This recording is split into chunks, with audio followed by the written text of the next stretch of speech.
noko paya sika Yesu bewa riwi shanimo takudi yango dewa hayayayaya wiribi nima uruwiteka uri Imana ya Aburahamu na Isaka na Korodita ni wowe Mana yanjye ni wowe Mana yanjye rararara diwi shiri tope fo umva ijambo ryaje ndi intumwa intumwa ntiyicwa harabayasiwe testas dobe yiwisha ini nambaye uyu mwambaro usuzuguritse ku bwa Gitwaza nambaye uyu mwambaro usuzuguritse ku bwa Isirayeli mbonyi hayayayayayaya miwira pia sini nekuta ngaya ya meshayi dizimo Uwiteka ahimbazwe Mana ndagushimiye Mana ndaguhimbaje Yesu widi binimo waravuze ngo uri igiti cy'umuzabibu pfukamye kuri iki giti waravuze ngo uri igiti cy'umuzabibu ni wowe wanyohereje muri iri shyamba shiwiza ni wanyohereje muri iri shyamba ngo nze kudi nima urambwira ngo nambara ibishanga rireba yasiwe nene mo Imana ishimwe ndatambutse icyo wambwiye Mana ndavuga icyo wambwiye Mana naje gusenga muri iri shyamba Zion Temple Zion Temple Sheido Pidia Zome ntabwo wabyemera ntabwo wabikunda ayayaya Yesu widibi nema herabi rebi neshando wasanze ninjoro urahindura itegeko ryawe Gitwaza herabi rabi Zion Temple irarinzwe Imana ragadigaramanga ya Seneku Imana ya Aburahamu Imana yimitse Bayasuwa Imana yimitse Mose digudaya nimanda ya sinima Uwiteka we ndasenga ku bwa Gitwaza ndasenga ku bwa Zion Temple mu izina rya Yesu Kristo Zion Temple ahiri hose mu Rwanda hayayayayaya yenemanda yesi retakota pita nambaye ibishanga nambaye umwambaro ugayitse ku bwa Gitwaza ndamusengeye Zion Temple ndararamye ndebye mu ijuru naje muri iri shyamba mwami kuko umugaragu wawe Gitwaza kuko wamuvuzeho warambwiye ngo ni wowe wamwimitse amavuta yasutsweho warambwiye ngo ni wowe yamwisukiyeho nta muntu biyisani kutangaza imanda izina rya Yesu Kristo ni wowe wayamusutseho ndarangurura hagati y'isi n'ijuru imbaraga zari zikurikiye Gitwaza imbaraga zari zikurikiye Zion Temple Zion Temple hari hose reta yanga mu izina rya Yesu repota wasi remadizanome ndi muri iri shyamba mfukamye kuri iki giti wabwiye Yosuwa uramubwira ngo nta muntu n'umwe uzarinda kumuhagarara imbere ni kubwiye Gitwaza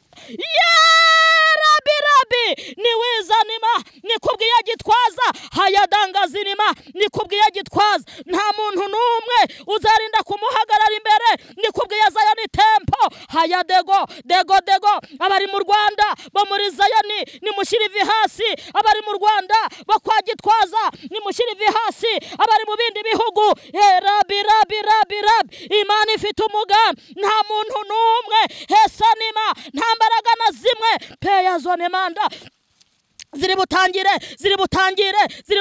Gitwaza ziri butangire umwana wanjye naradizanima umva nimwumve abandi bimitswe n'abantu abandi bimitswe n'imiryango abandi bimikwa n'amafaranga ariko umugaragu wanjye Gitwaza yewe Uwiteka ninjye wamwisukiyeho amavuta bita birangonema ripita zanimanda we ninjye Uwiteka ninjye wamwisukiyeho amavuta rewa shanima ndapfukamye tokeza ngo kuri iki giti Mana muri iri shyamba Mana muri ibi byatsi Mana muri uyu mwambaro usuzuguritse ndivuruguse ndigaraguye ku bwa Isirayeli mbonye imbaraga zimukurikiye rawidiya hari misiyo ya Satani hari misiyo yewe Isirayeli mbonye we ndagusengeye Yesu we ndagusengeye remi wade muri iri shyamba ndimo Imana yanyohereje ninjiye hano kubwazayo nite ye ariko nkiri kuri zayo nemayido peya Imana inkoze ku maso mbonye Gitwaza Imana imuteje intambwe mbonye hari indege aguze ye dabi shariwa toke aguze indege iyi ndege kandi igiye kuzaba yanditseho Zion Temple shita ye Uwiteka zimiwe ni wowe Mana ni wowe utivuguruza Yerawa shayini topita uhimbazwe umuhaye imbaraga urazimuhaye ye Mana we urazimuhaye imbaraga noneho umugize nkini wa shayini agiye gucana hetapi agiye gucana isi ririwa zome igiye kubona umucyo wamushizeho reba tawini iyi ndege ndayisubiramo ndayibona didi iguzwa na Gitwaza vuba hayisatipa retango jenimi rara kuko iyi ndege igiye kwandikwaho Zion Temple warasi herimi deni warangozanima y'Amana mwavuganye ninewa cyagihe uvugana nayo iguhaye misiyo nguze iravuze ngo nta muntu n'umwe uzarinda kuguhagarara imbere nk'uko Imana yabanaga n'umugaragu wayo Mose niko igiye kubana nawe yeresana Imana nawe Yosuwa witwa Gitwaza we Imana ije kubana nawe Imana ije muri ibi bihe irabona byari bikomeye ariko umva uko Uwiteka avuze Jama rope isaha y'Imana irageze ndasenga Israheli mbonye ndasenga dayimoni yahagurutse arashaka kuzimya inyenyeri ye ariko ndasenga muri uyu mwanya repata yaza rekota sika arewa destango Satana hagurukije abakozi bambaye agahuka intama Yemanda we seniwa baje kuzimya barashaka kuzimya impano barashaka kuzimya rebaya ibihangano have yewe Israeli mbonye we senga cyane shenima senga udakamuka senga darura kurikiwe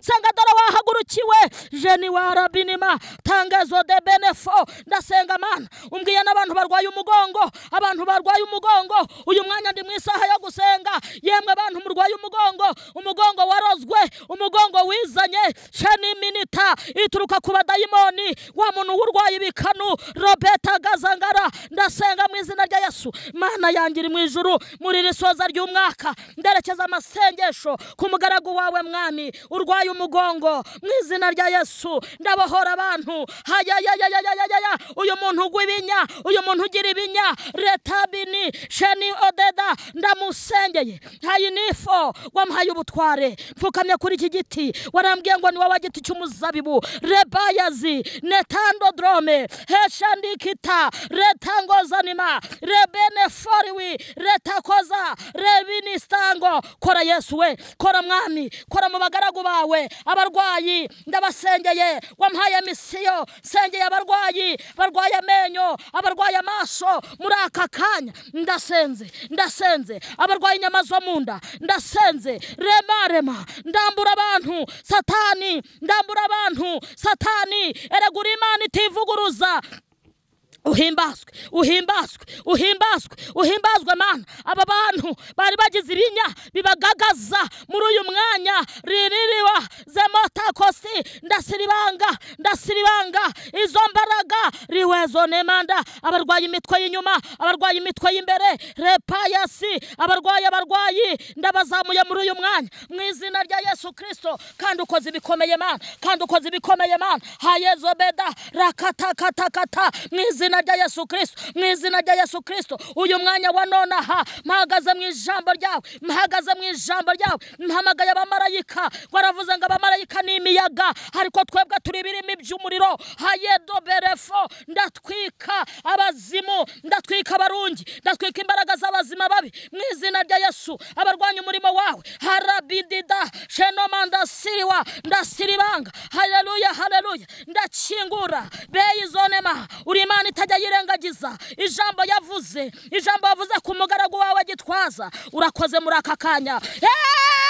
Rabi rabi rabi, urakoza Yesu. Pfukamye handi umubyeyi, fasha iry'iburyo kuri Zion Temple, fasha iry'iburyo kuri Isirayeli mbonye. Nibumbwiye ngo uje kubataba senimi ni widago rambi neneta wizadiwi retanyangana mendaya sini widibi. Haleluya haleluya.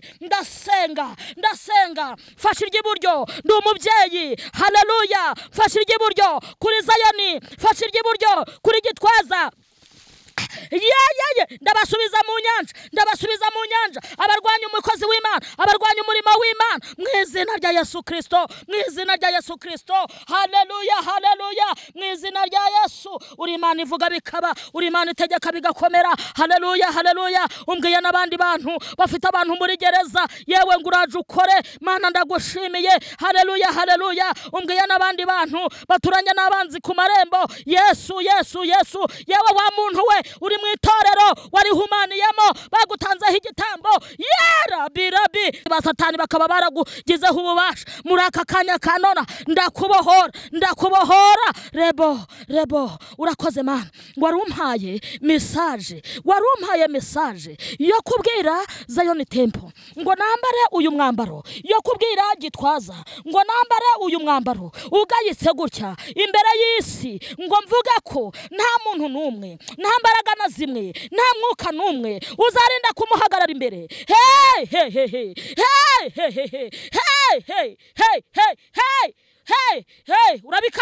Urazikanze zari zije ariko urazikanze. Riniwa urufatiro rukomeye rw'Imana ruracyahagaze. Ndatangazira ijambo. Urufatiro rukomeye rw'Imana ruracyahagaze muri Zion. Urufatiro rukomeye rw'Imana. Yesu niriwa zemo ruracyahagaze. Yego ruracyahagaze. Reba ruracyahagaze kandi rwanditsweho ikimenyetso ngo Uwiteka azabe. Ndasengera ababyimbye amaguru nabo urabambwiye. Urabambwiye abantu babyimbye amaguru, abantu babana n'ibibazo byo kubyimba kw'amaguru. Yesu we uyu muntu urwaye mu myanya y'ibanga ritango beyiwe. Wowe urakeneye guhamagarwa ugasengerwa. Rabi wititaya ngo Sharimanda Imana ije kwitamurura, ije kwerekana abakozi bayo, ije kwerekana bifubitsaga ukintama. Ratangoza bi hora winesta kota binigolenga zamanda reta kota siri winima. Aba bantu bafite inzozi zijya zibabangamira, aba bantu baterwa n'abantu biwabo mu nzozi. Hayido petaya sheregoda zinimora. Ndasenga Yesu we ngo batabare, ndasenga ngo bahingukeho. Nifubitse uyu mwambaro, nambaye ibi bishangari, naje muri iri shyamba mu izina rya Yesu. Naje ku gasozi, naje aho batakira, naje gutakira umurimo wawe, naje gutakira abantu bawe. Oname shela tekobe ziwidango.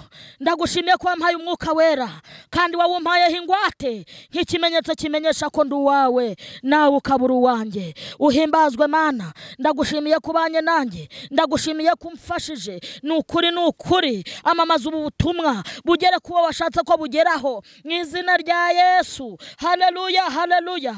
Canira itabaza Isirayeli, mucanira amatabaza, mucanira abona haca, mucanire Yesu mu izina ryawe rikomeye. Haleluya. Urakoze kuko uri Imana.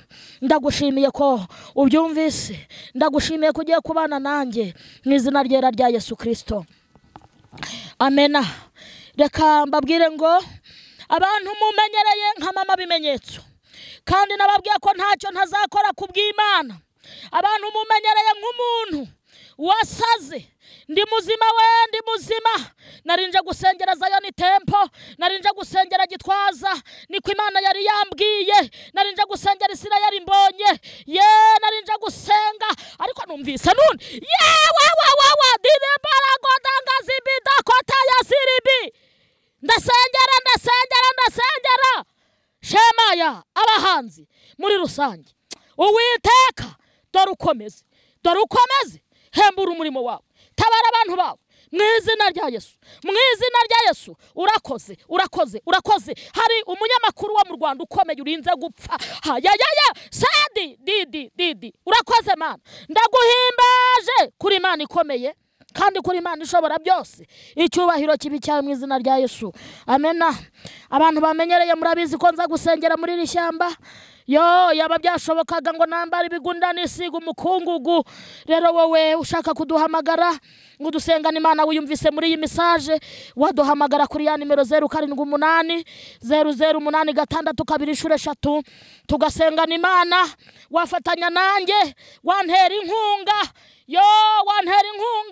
reka nsabira umunyamakuru wiyicana yitwa Savana, reka musabira umugisha, reka musabira umugisha w'Imana. Uyu munyamakuru udacogora, uyu munyamakuru usanga muri iri shyamba abandi barabyihoreye. Yaba ngo ushoboye mba nkuguriye imodoka ma, imodoka ukajya uyigendamo ukajya gukorera Imana. Yewe Yesu we ndagushimiye, urakoze. Hanyuma abantu bari badukurikiranye mwese tubifurije umugisha w'Imana. Mushobora no kudukurikirana kuri channel yitwa Senga Bizemera 3, tukajya tubana tugakorana umurimo w'Imana. Hanyuma iyo nkunga yawe ntugahina amaboko, Imana nawe itazayahina ikugezeho. Nubwirwa kurambura jya uyarambura, kandi uyarambura ubikunze. Imana nawe izakuramburira amaboko. Turabashimiye, tubisabye twizeye mu izina rya Yesu, amen.